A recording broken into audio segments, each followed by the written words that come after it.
Yung ganito, yung mga dextroscoliosis, levoscoliosis, scoliosis, kyphosis. Ilang taon na kayo, ma'am? 29, tapos na yung paglaki nyo. Kumbaga,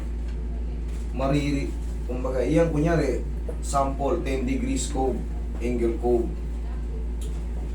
Yung 10 degrees na yun, mababawasan na lang yung maximum 4 hanggang 6. Ganyan. Maalis yung 4.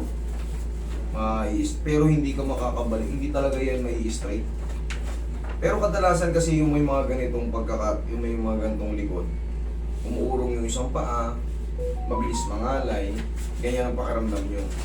Yan ang tatanggalin natin. Yung mga ngalay-ngalay. Ano? Hindi naman po lalala yun. Wala na. Tapos na to. Kung ano yung stand mo ngayon, yan na yun.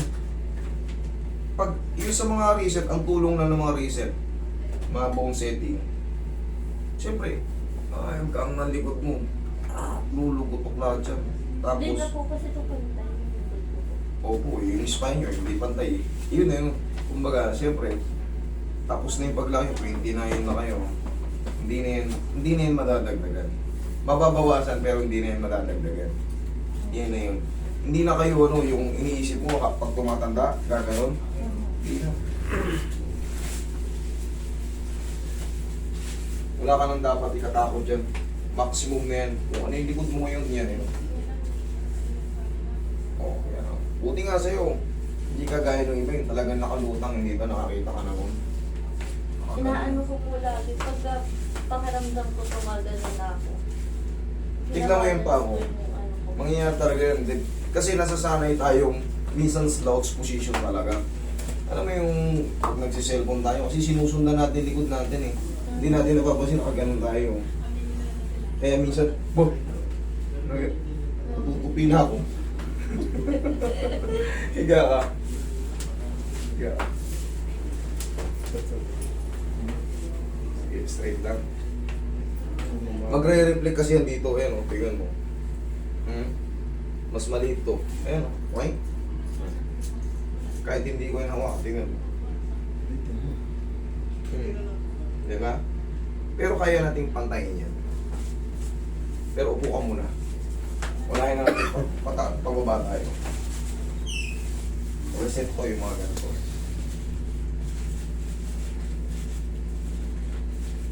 Ang iiwasan mo lang dito, yung maggano ka ng backpack na mabigat.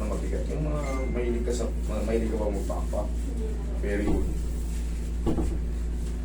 Mas mabilis kasi kayo mangawin pag may pasan-pasan kayo sa likod.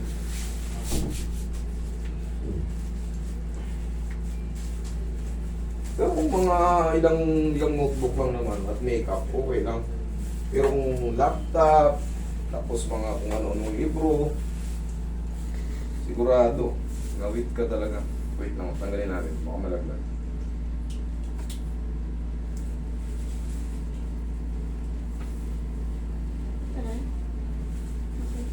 Yun lang yan.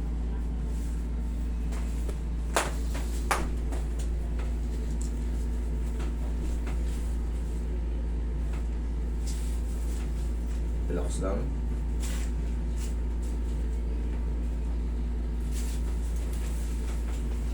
Tayo ka. Magugulat ka lang sa mga yun. Yung mga tulog-tulog dyan. Ito. Yan. Relax lang. Okay, sige. Tihaya ka. Patakin na natin yung mga parang pantay.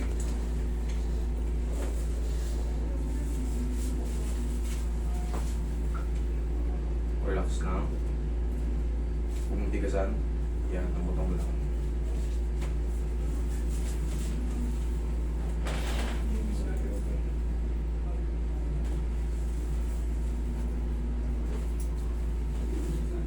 Okay, lapit mo.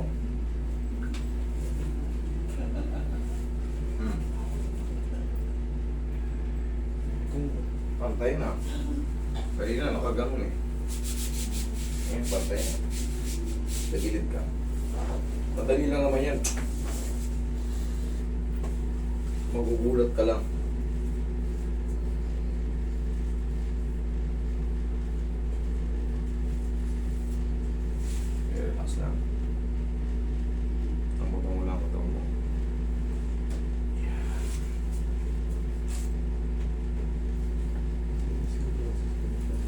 Kabilang side.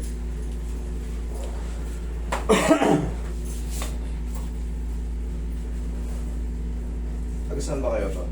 Di ba Manangas? Lipa? Okay. Bato Pangasinan. Pato Pangasinan. Pangasinan ako. Okay. Galing na kami dyan sa Lipa. Ang butal. Ayan. Del Norte ba? Antipolo. Taba. Taba ba? Antipolo. Antipolo Del Norte ba?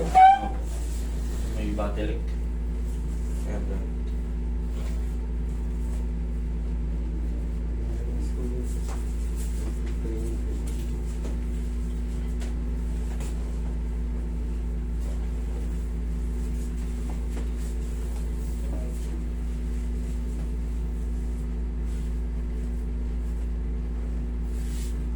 Relax lang.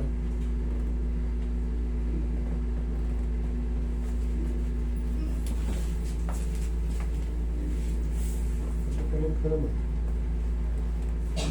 Nalablog. Nalablog. Natal mo. Ayun, hindi ako matal mo. Uy, nakapak. Kalog ka naman. Boss ka kasi dito. Kaya hindi sa akin sa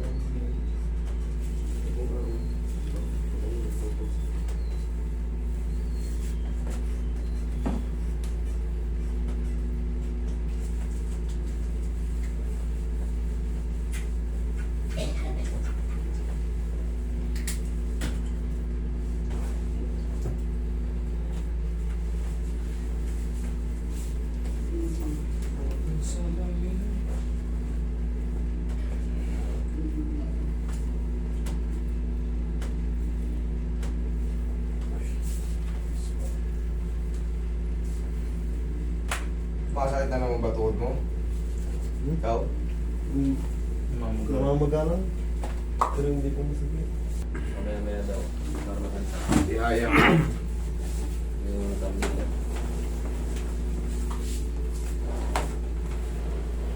Papasubo din pala ako. Laki pala ng nasus doon. Akala ko. Taas na pin mo lang. Ano, mga 5,000 lang. Balakang ko. Taas na pin. 8,000 na nga kagad yung. Malaman ng materialis ngayon. 8,000 na nga kahapon yung parlina eh. Kulang pa raw ng ano. Oo, relax lang. Inhale. Exhale.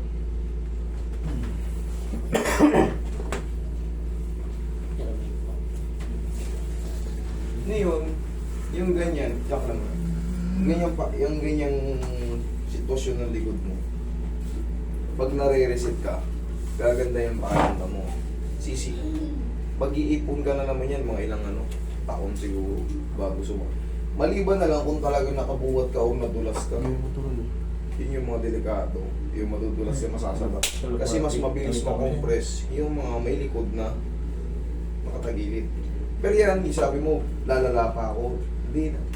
Yan ka na. Kumbaga, babalik lang ulit. Kunyari, sabi natin 10 degrees, nakalain ka, naging 8 na, nabawasan ng 2 degrees or 3 degrees.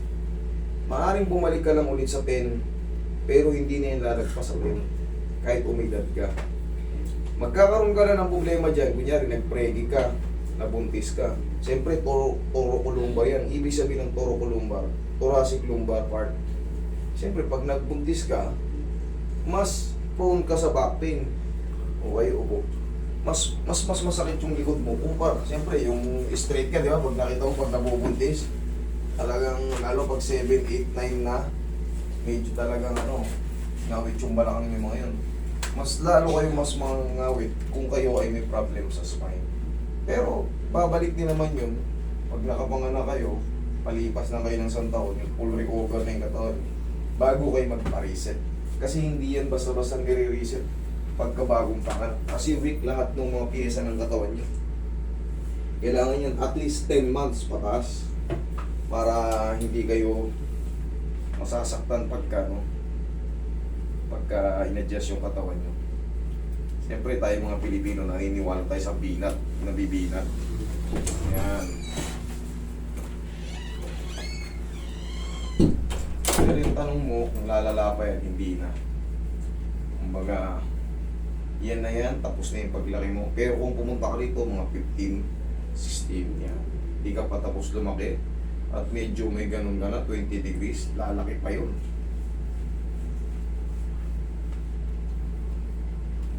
Kaya yung iba nagbi-brace, kung may makikita ka naka-brace. Yan, para kahit papaano, hindi sila masanay na nakatagilid. Kasi habang nakatagilid ka, tapos lumalaki ka, ay di, pabend yun. Kaya nadadagdagan yung angle ko. Pero hindi ko na po kailangan ipaano po to. Ano? Ipa-surgery. Okay? Sarap, okay, sige. Eh lang, huwag lang maliligo today. Yun na yung, wala ka nang iisipin dyan, hindi na yan lalala. Okay?